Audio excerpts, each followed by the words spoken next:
So every year, I let my students talk about the work that we've done during the year, so then I'm left with just talking about whatever's on my mind. So this year, I thought, initially I was going to talk about some new results in cryptocurrencies, but then I looked at the program, and we actually have a fair number of cryptocurrency talks coming up already, including the very next talk. So what I decided to do was talk about something that's kind of been bothering me lately, which is this issue of crypto implementations, and particularly bugs in crypto implementations. Okay, so let me explain what I mean by that. And to do that, first of all, I have to give a little bit of background. So let's start with the kind of the basic problem in cryptography, right? So the basic, very basic problem is basically we have two users. You know, we can't give a crypto talk and not mention Alice and Bob. So we have our two users, Alice and Bob, and they have a shared key. And Alice wants to send a secure message to Bob. How does she do that? Yeah, this is like the crypto 101 problem, the simplest aspect of crypto you can imagine. And you ask people, well, how do you do this? And you'd be amazed at how many different answers you get. Well, the correct answer is this notion called authenticated encryption, yeah, which takes a bit of work to define what authenticated encryption actually means. But informally, what authenticated encryption means is the following. There should be some notion of confidentiality. So an adversary who sees many messages can't figure out any other information about plaintext from messages of her choice. And there has to be a notion of integrity, which says that even though I can send you lots of, even if I can see lots of messages that Alice sends to Bob, the adversary cannot change the data that's embedded in these messages. Yeah. So one is confidentiality, the other one is integrity. So that's, and again, there's a very formal definition that goes into defining this precisely, which I'm not going to torture you with here. Although I listed some papers if you want to learn more about this.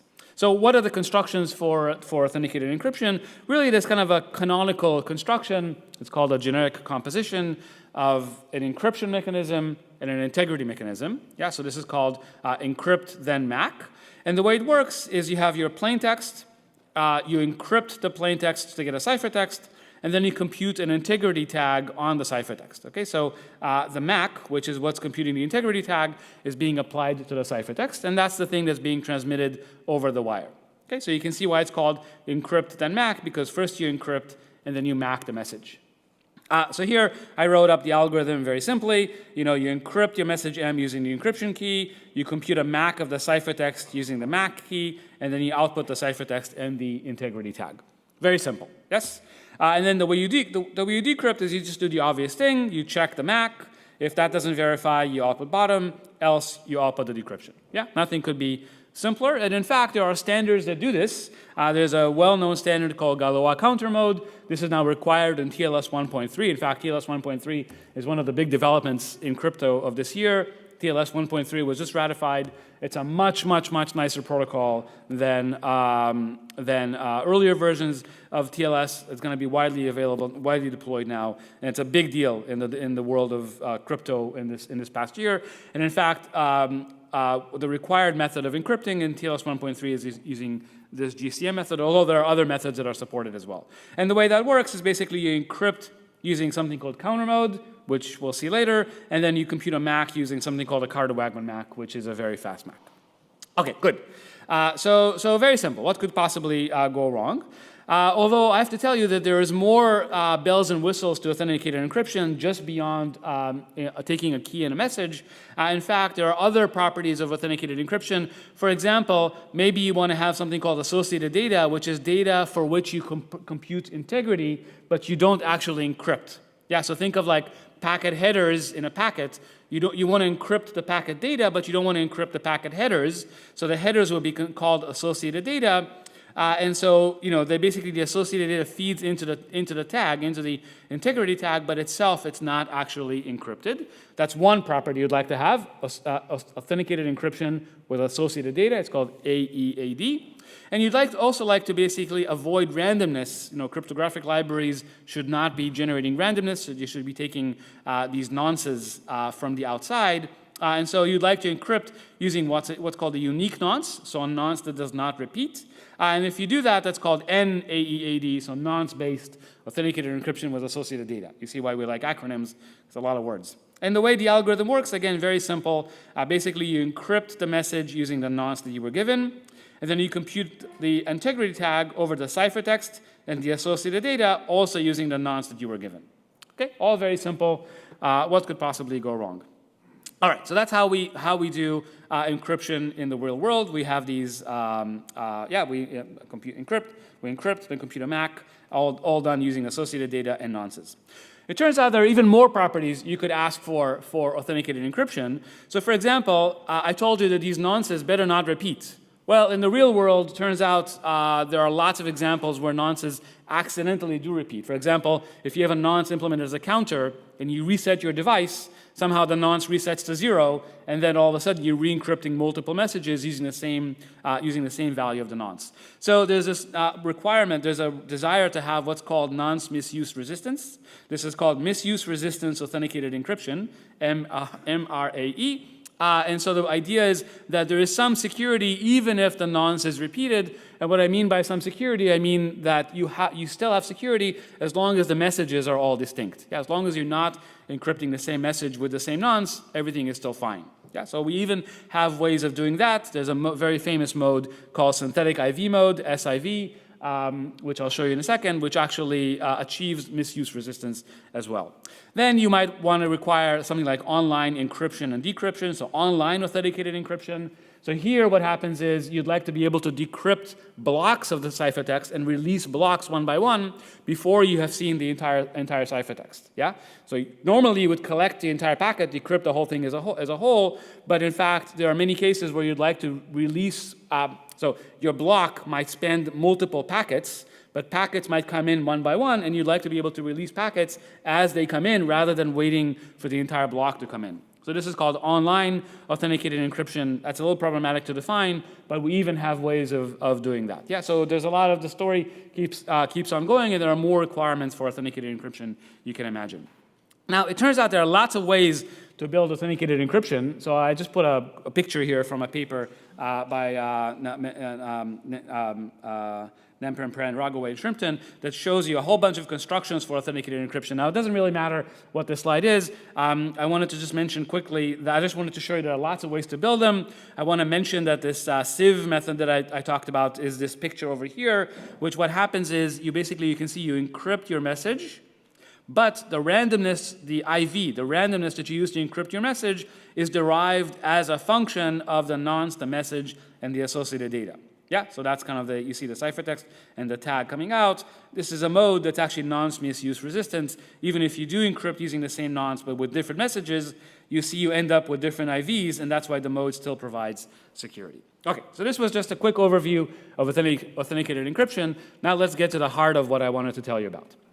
So what I actually wanted to tell you about were problems with authenticated encryption. Okay?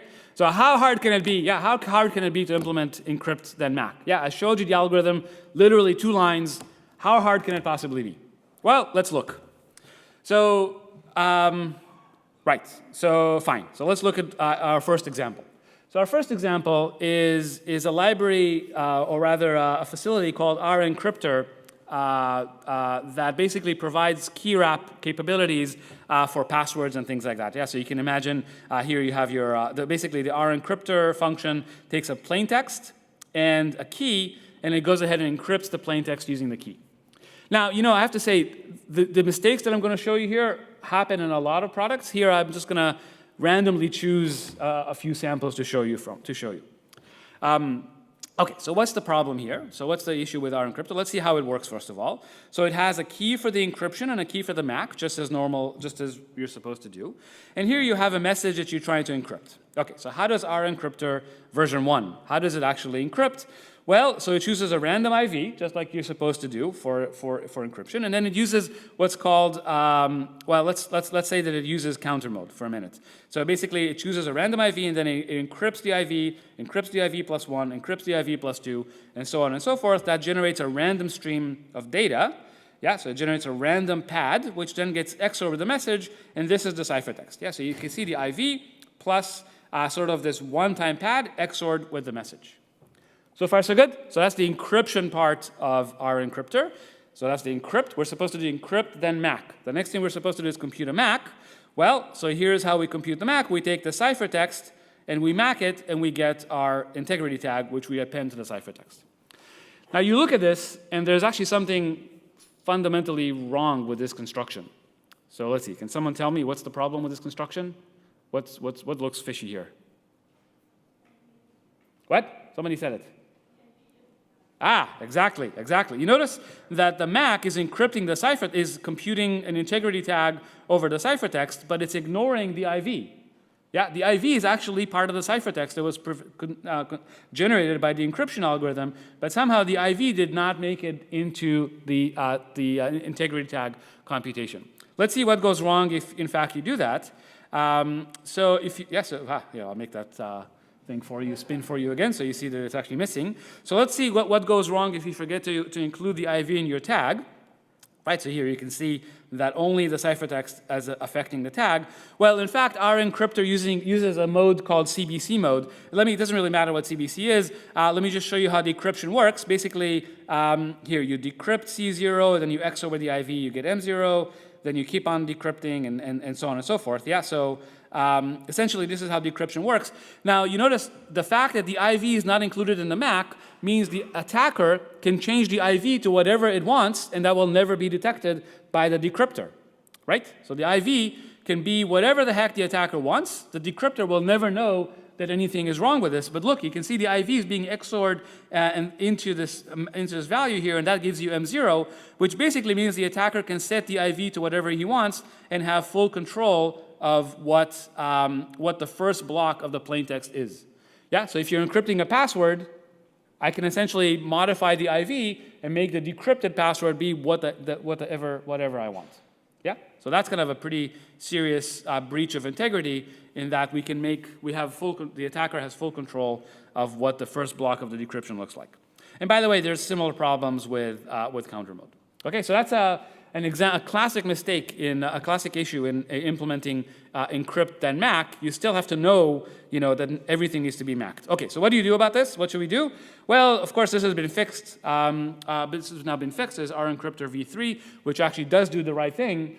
But the problem with crypto is once it's deployed, there's a very difficult migration path in that you realize everything that is already encrypted, you can't decrypt it unless you have the decryption key. So if you want to move to a new encryption algorithm, you have to wait for someone to give you the decryption key so that you can re-encrypt using the new R encryptor. Yeah, so migration is always difficult with crypto. And so it sounds like, so basically, this is one of these, crypto is one of these things you want to get right the first time, otherwise you're going to have issues later on. Okay, so this is the first example problem I wanted to bring out.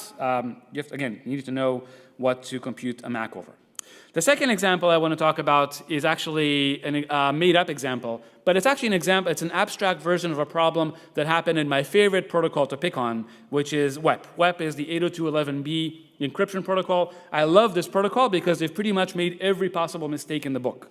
Yeah, every time I want to show an example of how not to do something, I always use WEP. So it's not too surprising that I can use WEP also as my second example here. So let's see how abstractly WEP works and see if someone can figure out what the attack is. Okay, so abstractly, again, this is not exactly how WEP works, but this is a way for me to explain the attack. So the problem here, and by the way, we're going to build on this attack for another attack that's coming in just a second, so please pay attention. Okay, so so how does WEP work abstractly? So we have our message. To the message, we're going to append a parity bit. Yeah, so we're going to do integrity by appending a parity checksum basically to the message, and then encrypt the message and the checksum. And let's pretend that the checksum that we added is literally just one single parity bit. That's it. All right, so we have our we do the same thing as we did in counter mode. We encrypt IV plus 1, IV plus 2. We have our random IV, and we have our ciphertext, and that's what comes out of WEP encryption. So far, so good? Okay, so that's how WEP encryption works. So here's our parity bit that we just added. The way decryption works, of course, is you decrypt, you check if the parity bit is correct, and if it's incorrect, you output error, and if it's correct, you output the actual plaintext. So that's supposed to prevent the adversary from mucking around with the ciphertext. Well, of course, you can easily see that it doesn't.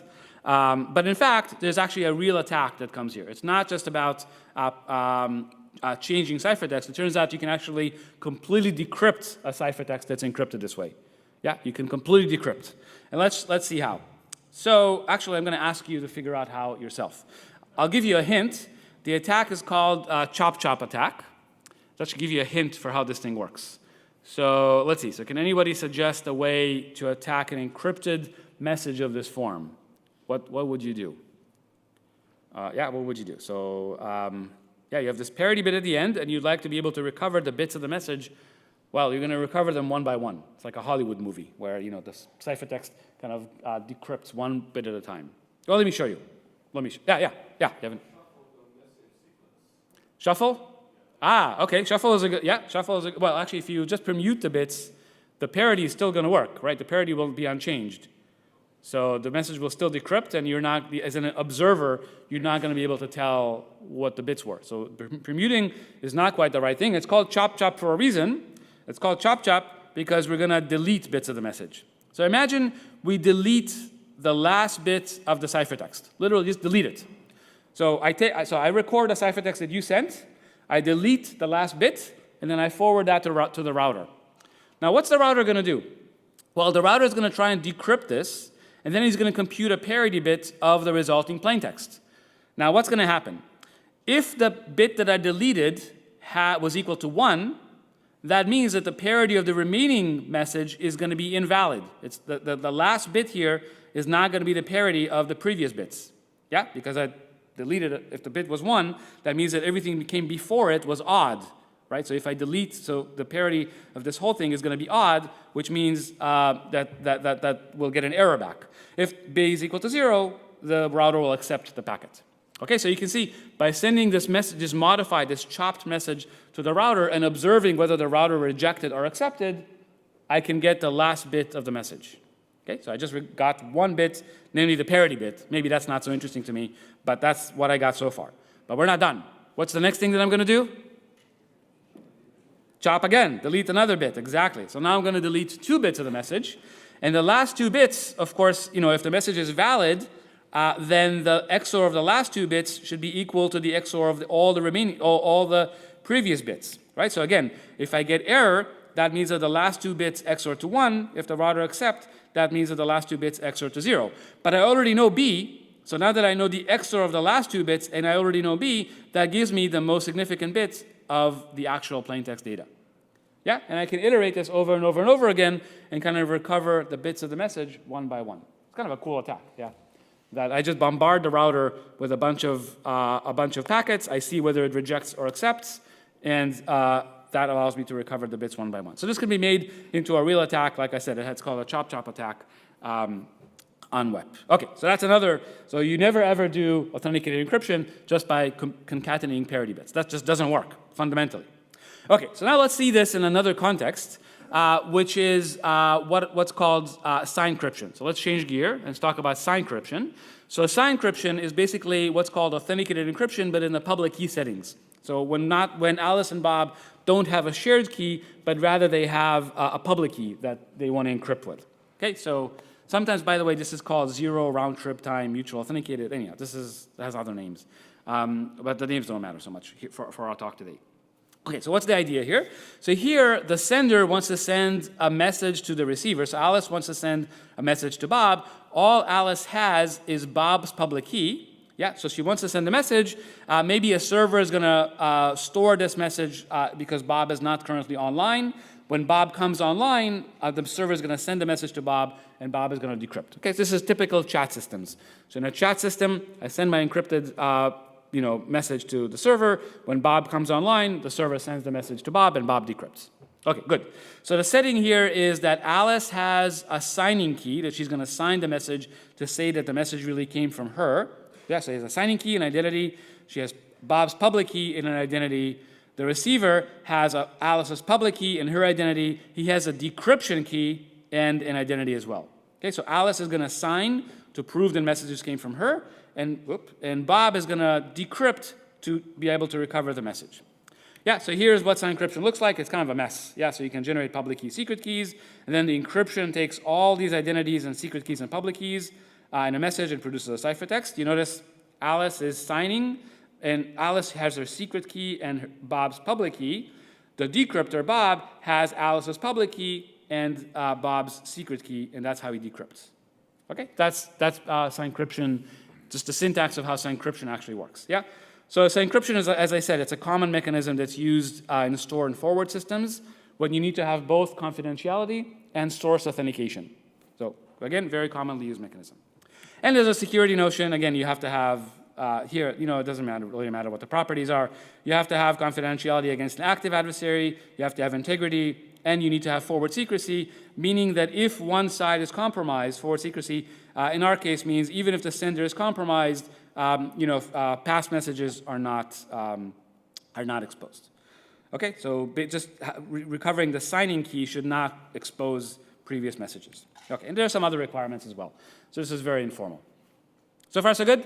Yeah, so that's what Signcryption is. Okay, let's continue.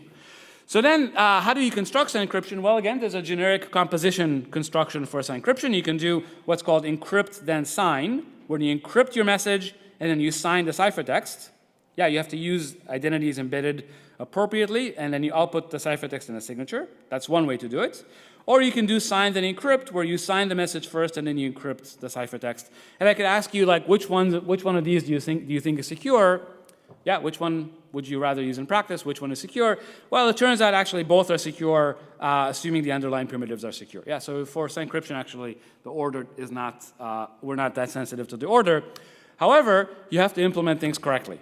Yeah, so even when you do composition in crypto, generic composition, you have to implement things correctly. And so let me show you what I consider one of the most beautiful mistakes that I've seen in crypto.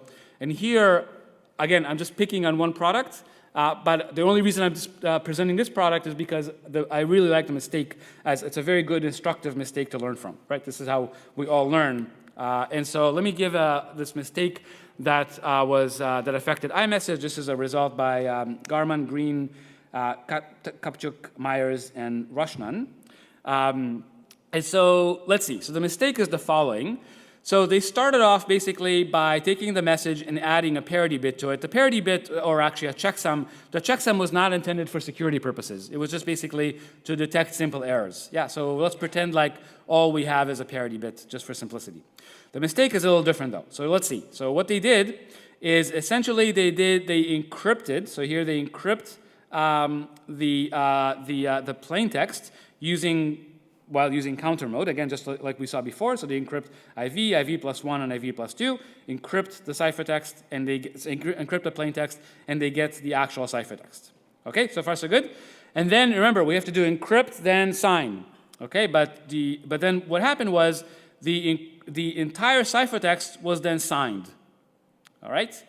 So what is the problem with this? The problem here is, remember I told you that you can do encrypt then sign as long as the underlying encryption primitive is secure. The underlying encryption primitive needs to provide authenticated encryption. But let's think back. Authenticated encryption means that you have to encrypt, then compute a MAC, then compute an integrity checksum, and you have to sign the whole thing. Yeah, so again, you were supposed to do encrypt, MAC, and sign the whole thing. And the logic, I imagine, the logic that was kind of used in deriving this mode is to say, look, the whole data is already signed. If the whole data is signed, we don't need a MAC on the data. We don't need an additional integrity checksum. Yeah, it looks like the signature provides the integrity checksum that we wanted for integrity. Yeah, so the point was the signature provides authentication, so there's no need for a MAC. Yeah, so we can simplify and get rid of the MAC. Yeah, sounds reasonable? Signature provides integrity. Why do we need to have a MAC as well? Why do we have a separate integrity checksum? Well, it turns out this is completely broken. Yeah, so this had to be fixed. And so let me show you the attack. Again, by now we have all the tools to understand the attack. Like I said, it's such a beautiful mistake that it's a great learning experience. And so let's look at the attack. Actually, I don't know. Does anybody? Well, I won't torture you. Let me just show you the attack. Yeah. So here's the problem, right? So we have this, we have the ciphertext, and we have a signature on the ciphertext. What the attacker is going to do is the following. The difference between a signature and a MAC is fundamental, right? A MAC I can only compute if I know the secret key. A signature I can compute with any signing key that I want. So what I'm going to do as an attacker, I intercepted a message, encrypted message that you sent. As an attacker, what I'm going to do is I'm going to remove the signature that you sent, And instead, I'm going to put in my own signature. Okay? I'm going to put in my own signature. So this is signature you see by using the attacker's secret key. So far, so good. Now, the attacker is going to send this whole ciphertext over to the server. The server is going to say, hey, this is perfectly fine. This is a perfectly fine signed message, so we can decrypt and recover the plaintext. No problem at all.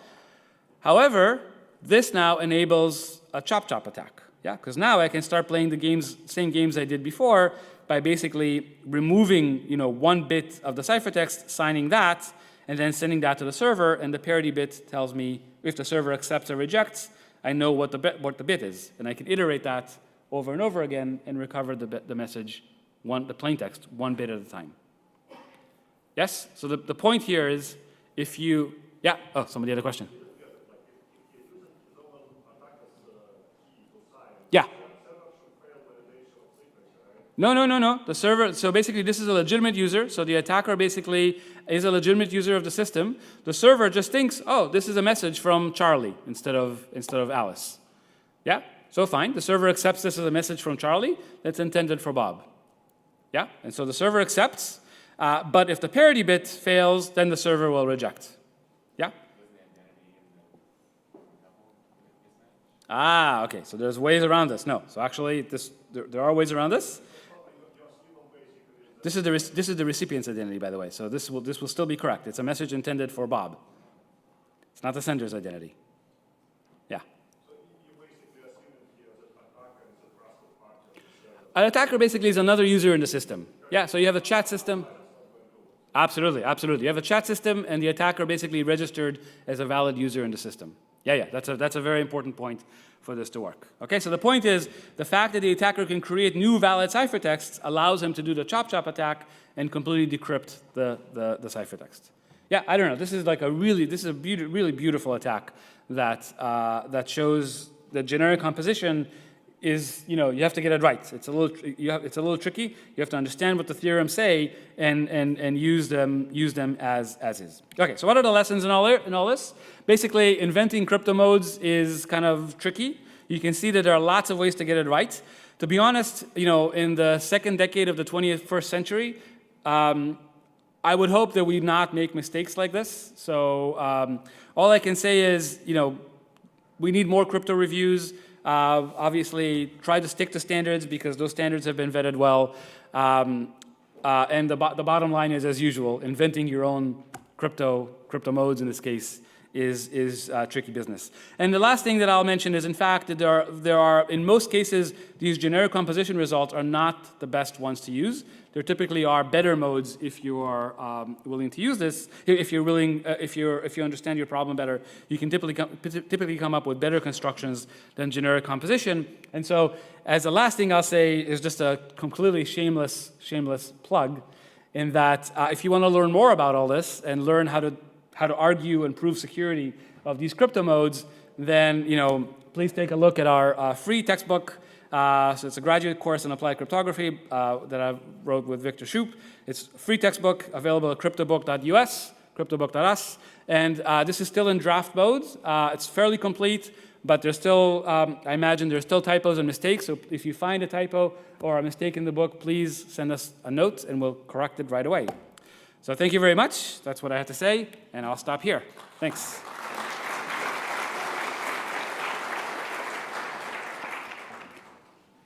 Any questions? If not, then we have, I guess there were, oh yeah, question, yes, please. While you're absolutely correct, I'm not arguing any of your points. My question is twofold. One, could any actual attack be prevented at the server end by refusing a chop-chop attack, by refusing multiple attempts? And are you aware of any actual real-world implications of these errors? You mean, has anyone actually tried to do the attacks in the real world? Or are you aware of any attacks that actually succeeded or even attempted? Well, and could the implementation at the server end that stop such attacks, where although you are correct and it's wrong, it may not be any real-world implication whatsoever? I think that's a great question. It's a great question. So the attacks on web are real. Yeah, chopchop is actually a tool that you can go and download, and that will break web. Yeah, so that's a real attack that you can demonstrate. For the other message, for iMessage, this has been demonstrated. The researchers actually were able to carry out the attack, so they were able to decrypt messages that were sent by other parties. You're asking whether this was actually done in the wild to cause some harm. We don't know. We don't have any evidence of that or not. I guess that was the first question. So this can actually be made into a real attack, and the researchers actually did that. And then the second question you asked, could you actually solve this, somehow avoid this attack at the server? And the answer is yes, you can.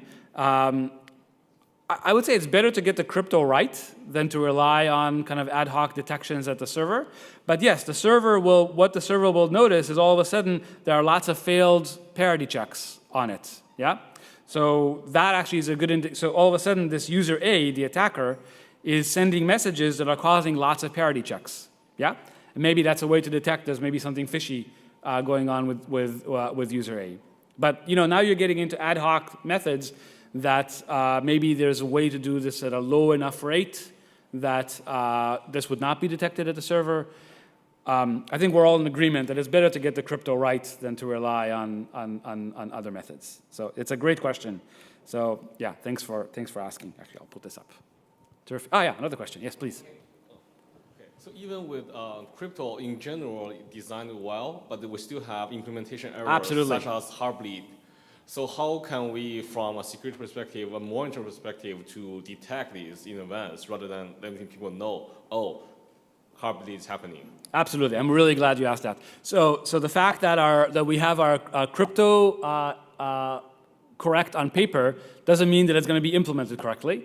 And the only way around that is basically software verification. Yeah. So there's a lot of work to use COC and actually that prove that crypto primitives are implemented correctly.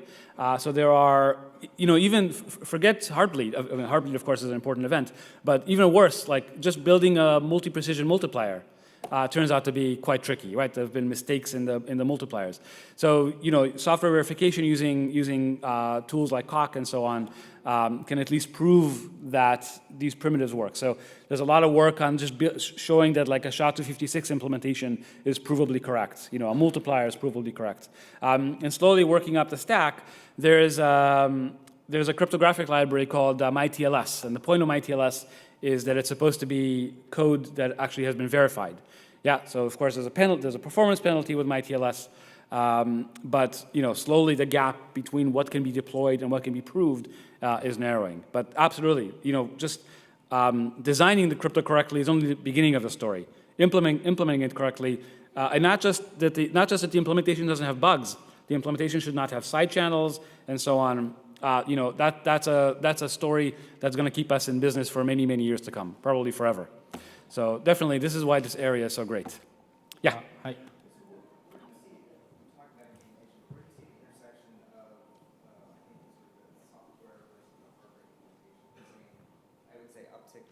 Upticks in attacks against physical, glitch and voltage and other things where your assumption of, your ad, did my ad even happen, right, in this implementation? Yeah, I was wondering how long it's going to... research in there. Yeah, I was wondering how long it's going to take before someone mentions Spectre and Meltdown. So definitely hardware issues like Spectre, which is basically a side channel attack, is a big deal, which we, obviously struggling with since that attack was discovered. That's a whole other conversation. So I'm cutting into our break right now. So we can I'll be happy to have the conversation, but let's do that offline. Yeah. Hi. Yeah, let's take one more question. Hi. Yeah. You talked about migration implications in terms of wrong implementation. So do you have any recommendation in your book or as a guidelines if one has to change from one crypto to another? I see. That's a really, really good question. What's the right way to do it? So people have tried to do this for password hashing mechanisms, like strengthen the password hashing mechanism. And it's actually not so difficult by basically layering primitives one on top of the other. You just take the old hash and hash it using a better hash again. Here, I imagine, in principle, what you could do, in the, I guess I don't have it here, in the RN cryptor example, what you could do is you could take the old ciphertext treat it as if it's, it's kind of bad ciphertext. It's not very hard to break. So treat it as if it's plain text and just re-encrypt the ciphertext again. Yeah, and then when you want to decrypt, you would decrypt twice. So, there's a performance cost to that, but that is a very natural migration path for strengthening weak deployments. When it comes to things like TLS, when there's an issue with TLS, it takes, how long did 1.3 take to get standardized? It's like do you remember? It's like an 9 year process. It's a very long time to standardize kind of protocols that both sides need to be updated. So we do need to get those things right the first time. Yeah, then it's creating a loophole in parallel to that, because you are going to have both the decryption and encryption mechanism in place till the entire text is migrated. That's right. That's right. Yeah. There is no go away for that, I think. Let's discuss this offline. That's a more of a software engineering question. So excellent. Great. So thanks a lot. Yep. So thanks. And then.